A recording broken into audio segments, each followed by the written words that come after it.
7 November জাতীয় বিপ্লব ও সংহতি দিবস উপলক্ষে ভোলা সরকারি স্কুল মাঠে বাংলাদেশ জাতীয়তাবাদী দল বিএনপি ও এর অঙ্গ ও সহযোগী সংগঠনের উদ্যোগে আলোচনা সভা ও র্যালি অনুষ্ঠিত হয়।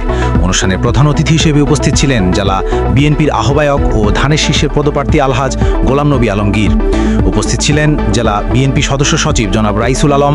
আরও উপস্থিত ছিলেন উপজেলা বিএনপির আহ্বায়ক জনাব আসিফ আলফাদ, শ্রমিক দলের সভাপতি জনাব শহীদুল ইসলাম মানিক সহ শীর্ষস্থানীয় নেতৃবৃন্দ।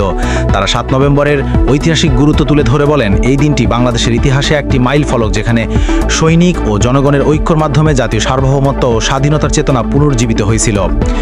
ভোলা সদর উপজেলার পুরসভার বিভিন্ন ওয়ার্ড ও ইউনিয়ন থেকে মিছিল নিয়ে হাজার হাজার নেতাকর্মীরা স্লোগান দিয়ে উপস্থিত হন।